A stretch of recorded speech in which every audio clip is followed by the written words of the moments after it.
आने के बाद मेरा इंतजार करें, मुझसे ज्यादा उन्हें मुझसे मिलने की इच्छा हो।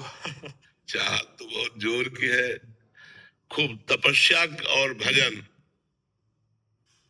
ब्रह्मचर्य रूपी तपस्या और नाम जप रूपी भजन, दो साधन पकड़ लो, सबसे ऊपर निकल जाओगे। आजीवन ब्रह्मचारी और निरंतर भजन, तब ये बात होती कि सब देवताओं सब महापुरुष उसका इंतजार करते हैं। कबीरदास जी कह रहे, चदरिया झीनी रे झीनी, जैसी की तैसी रख दीली, चदरिया झीली रे झीली।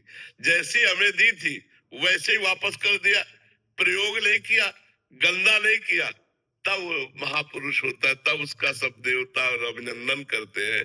अब यहाँ को भोग विलास करे, दो चार माला घुमा लो, कहते देवता हमें नमस्कार तो ऐसे खिलवाड़ थोड़ी, देवता तपस्या करके देवता बने, वैसे थोड़ी बने। वो नमस्कार, सब कोई देवताओं का पूजन करता है, देवता भक्त का पूजन करते हैं, उस भक्त का जो भगवान में तन्मय हो चुका है, जो समस्त भोग विलासों का त्याग कर चुका है, जो किसी भी इच्छा का अनुमोदन नहीं करता, भगवत इच्छा का अनुमोदन करता है, अपनी इच्छाओं का त्यागी, कामनाओं का त्यागी, भोगों का त्यागी, ममता केवल एकमात्र प्रभु में, समता सब संसार में, वो भगवान का प्रेमी महात्मा होता है। माधव शर्मा जी, वृंदावन से। श्री हरिवंश महाराज जी। गुरुदेव भगवान, शिष्य के द्वारा प्रमादवश या विवेक के अभाव के कारण जो त्रुटियां अथवा आज्ञा उल्लंघन होती हैं, क्या उससे गुरु और शिष्य का संबंध विच्छेद हो सकता है?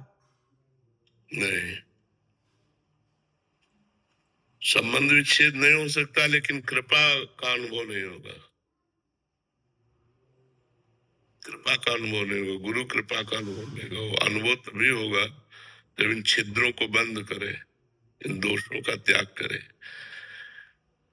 मानते हैं ज्ञान की स्थिति रहती, पर क्या इतना ज्ञान नहीं है कि ये गलत है? हम गलत को क्यों करें? फिर जानबूझ करके ये गलत है, फिर उसमें सुख बुद्धि करके हम करते हैं और अपने को अज्ञानी कहकर हम बचना चाहते हैं, तो इसीलिए फिर दंड मिलता है। हमको ज्ञान है कि गलत है। जो चीज गलत ज्ञान है तो हम उसे कैसे कह सकते हैं कि मुझे जानकारी नहीं थी? ईमानदारी से सबको जानकारी है कि गलत है।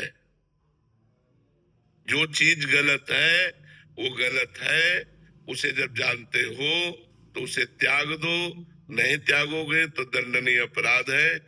भागवतिक दंड मिलेगा या भारतीय कानून व्यवस्था से दंड मिलेगा, आज नहीं तो कल। किसी ने आज ये गलती नहीं तो और गलती में फंस जाओगे जिसमें कोई गलती नहीं है। यहाँ की गलती तुम्हें निरपराध में फंसा देगी और दंड दे देगी। इसलिए गुरु शिष्य का संबंध तो भागवतिक है, वो जल्दी टूटने वाला नहीं। वो तभी टूटता है जब सीधे गुरु अवज्ञा हो जाए। अगर हमसे कुछ गलतियां होती हैं, कुछ त्रुटियां होती हैं, तो हमारे प्रमाद के कारण होती हैं। हमको ठीक करना चाहिए, हमको सुधारना चाहिए। यदि नहीं सुधारेंगे तो हमें गुरु कृपा का अनुभव नहीं होगा। गुरु कृपा का अनुभव न होने के कारण हमारा मन विषयों में ही भटकेगा, भगवान की तरफ नहीं चल पाएगा। गीतांजलि जी, राधे राधे महाराज जी। पर जी, सामान्य जीव का जीवन प्रमाद एवं भोग से लिप्त रहता है। जब आप गुरुजनों और किशोरी जी का कृपा बल उसे अपनी ओर घसीटता है तो उसके जीवन में बहुत सारा बदलाव आने लगता है, जैसे बहुत कम सोना, जल्दी जगना, शादियां, किसी पारिवारिक कार्यक्रम में ना जाना, ना ही रुचि होना, कम भोजन, बाहर का ना खाना। और महाराज जी, इन आचरणों में पारिवारिक जनों जो इस बात को समझते नहीं है, वो बहुत क्रोध होने लग जाते हैं। ऐसी परिस्थिति में हम खुद को कैसे दृढ़ रखें और कैसी नहीं, अपने को दृढ़ ही रखें। किसी के कहने से हम भ्रष्ट आचरण नहीं करेंगे, हम गंदा भोजन नहीं पाएंगे, गंदी आदतें नहीं स्वीकार करेंगे, चाहे वो कोई भी हो। जाके प्रिय न राम भय देहि, तजिए ताहि कोटि बैरी सम जद्यप परम स्नेहि। तजो पिता प्रहलाद, विभीषण बंधु, भरत महतारी, गुरु बल तजो कंत ब्रज बनितन भे मुद मंगलकारी।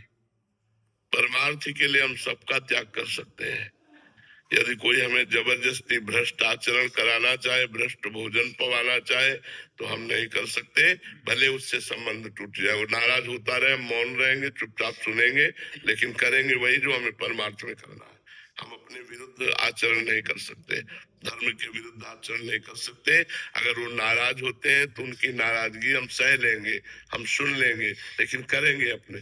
5 वर्ष के बालक प्रहलाद जी हैं और त्रिभुवन पति पद पर बैठा हुआ हिरण्यकश्यप है, एक बात भी नहीं उनकी मानी, अपने हरि के मार्ग की बात पुष्ट की तो भगवान को नरसिंहावतार लेना पड़ा। बालक प्रहलाद जी के लिए सर्वशक्तिमान भगवान को नरसिंहावतार लेना पड़ा। तो धर्म युक्त चलना चाहिए, हमको ये भय नहीं होना चाहिए तुम्हारी आदत है गंदी तो तुम अपनी गंदी आदत का पोषण करो। हम सत्संग सुन चुके हैं, अब हम गलत आचरण नहीं करेंगे, आप मानो या न मानो। हम धर्म से चलेंगे और अपना जीवन भगवान के आश्रित व्यतीत करेंगे। भगवान सब देने वाले हैं, वो तो निहाल कर देते हैं। संगीता जी दिल्ली से